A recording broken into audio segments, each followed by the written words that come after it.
My name is Jocelyn and welcome to my channel. Today I'll be making chocolate chip cookies with walnuts. I have a big order for tomorrow, so I'm doing a double recipe, but in my video description I'll be posting the single recipe. And here are the ingredients. In my bowl, there's 1.5 cup of butter and about 150 grams of vegetable shortening. We have 3/4 cup of white sugar, 2 cups brown sugar packed,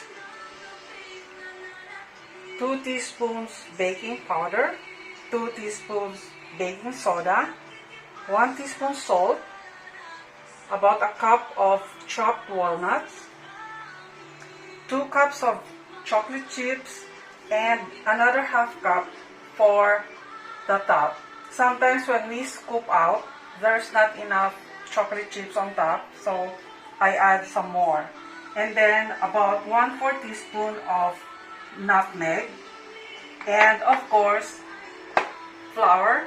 For the single recipe it's 2.5 cups, but today I'm using 5 cups because I'm doing a double recipe. So into the bowl of the standing mixer, as I have mentioned earlier, I have 1.5 cups of butter and then the 150 grams of vegetable shortening.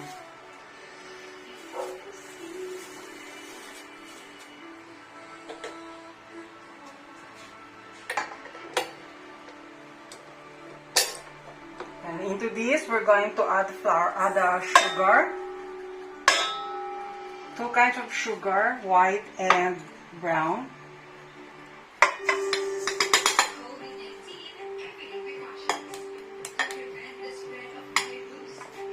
We're going to beat this until it becomes fluffy.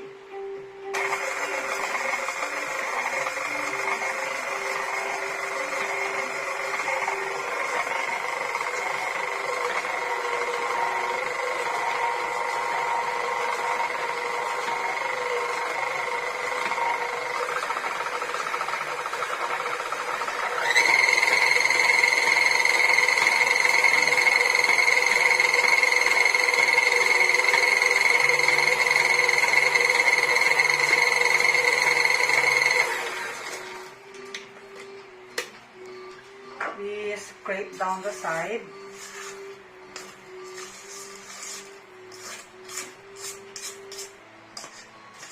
And the bottom.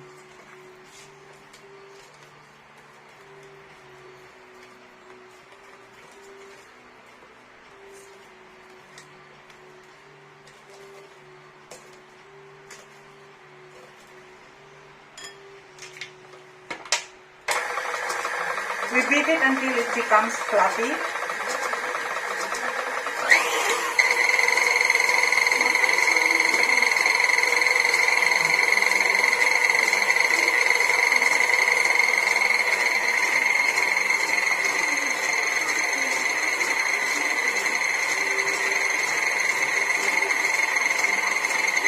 As you can see, it's becoming a bit lighter and fluffier.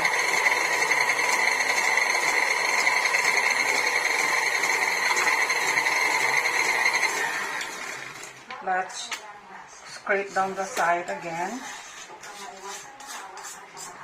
and the bottom.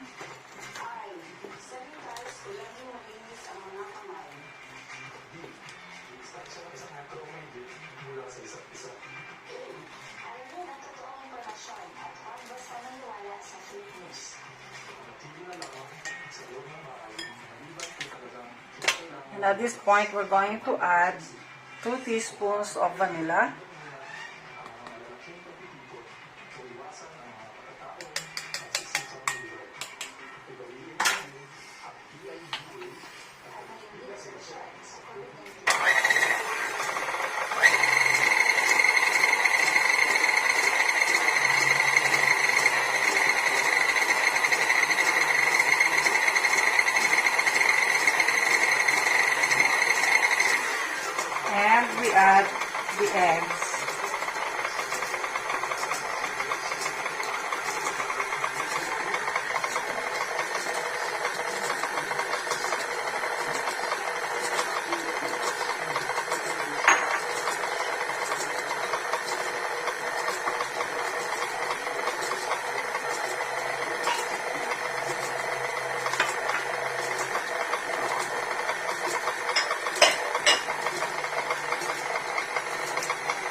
ang calcium, magnesium at saka zinc, yun po ang mga magkakakumbine na mineral na hindi pwede magulay. Ang potassium naman po ay napakahalaga sa function ng puso. Kapag nagkulang po tayo ng potassium, magkaroon tayo ng palpitation of the heart. Ang baratong mineral po natin magiging ito po selenium. Selenium is very important mineral sa function ng ating thyroid gland. Without minerals, we cannot function properly. Ang nilay po is concentration of mineral. At ang lahat po ng mga minerals na nilay na banggit ay nandito rin po sa liwan.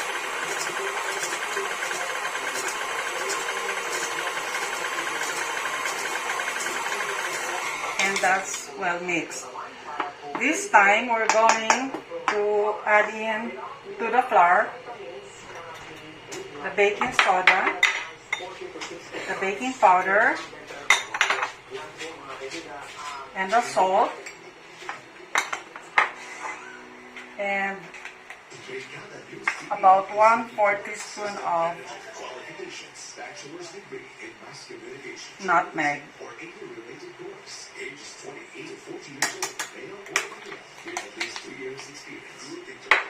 Into the flour, we've added the baking soda, the baking powder, the salt, and the nutmeg.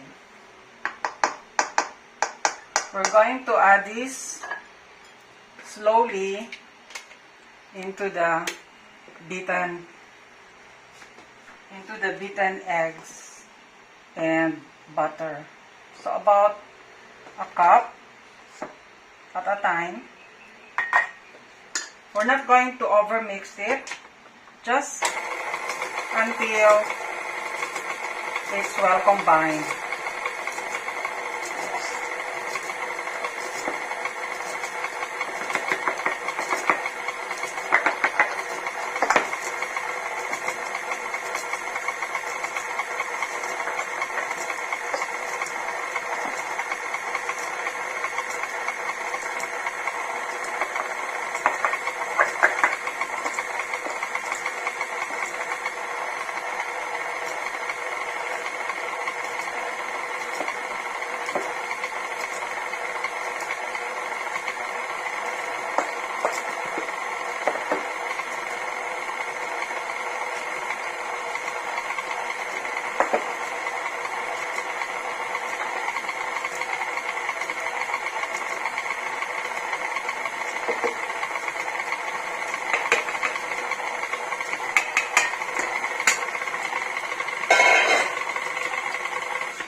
Scrape down the sides.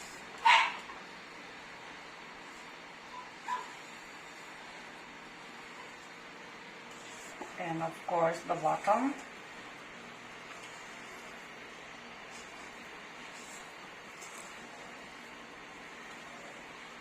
Sometimes there's a divot of dry flour at the bottom, so we need to check that.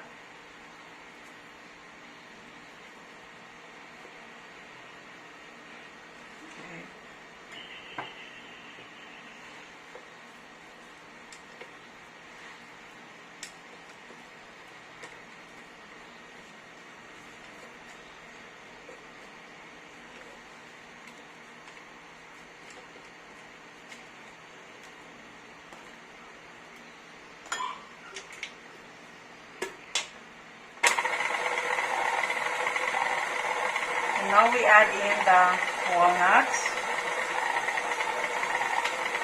about a cup, and the chocolate chips.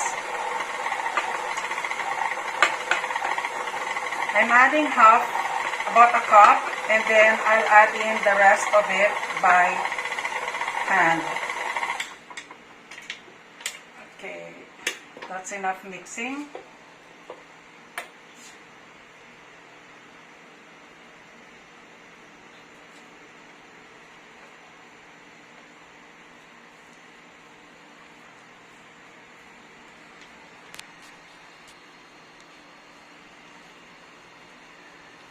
After this, you can bake it right away, but it is best to chill this mixture for about an hour before scooping it out and baking it. I have clean hands. I don't want to waste any of the mixture. So I'm going to use my fingers.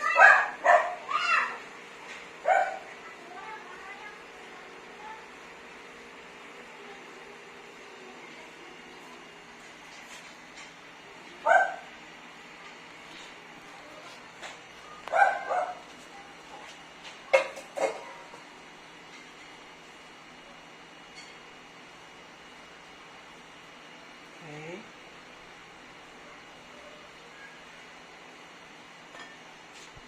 I'm going to add the rest of the chocolate chips. Mixing it gently.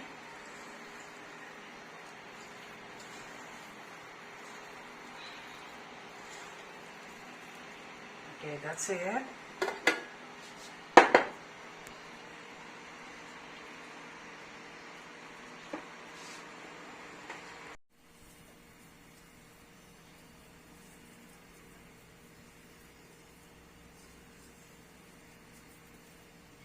And I'm going to chill this for about 45 minutes to an hour.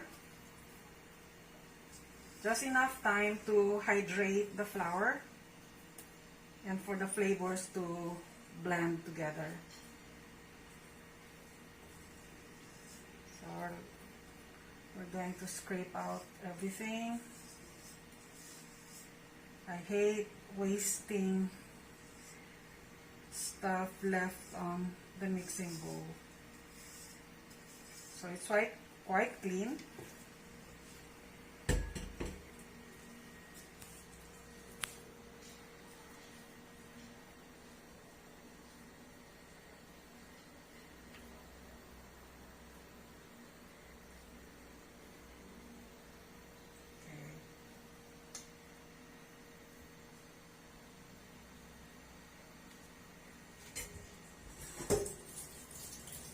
Now we're going to chill it.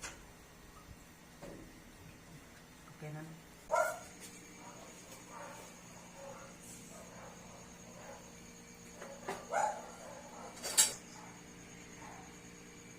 After chilling the cookie dough for an hour, we're ready to scoop out. I have already scooped it out on 2 baking trays lined with non-stick paper. And I am using about 2 ounces ice cream scoop. And as I have said earlier, sometimes when we scoop out, not a lot of chocolate chips are on top. So we're going to speckle some with more chocolate chips.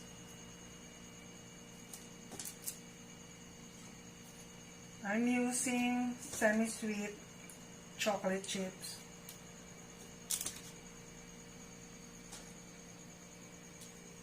If you've remembered earlier, we've added about 2 cups of chocolate chips into the cookie dough. And now we're adding some more. And of course, I have washed my hands. Do not worry.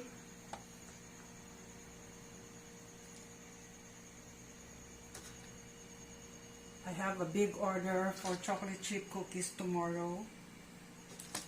They wanted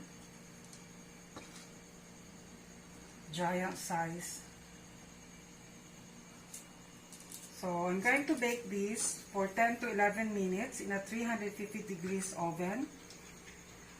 Check your oven temperature because not all ovens are the same. Actually, mine is too hot at 350, so 325 is okay.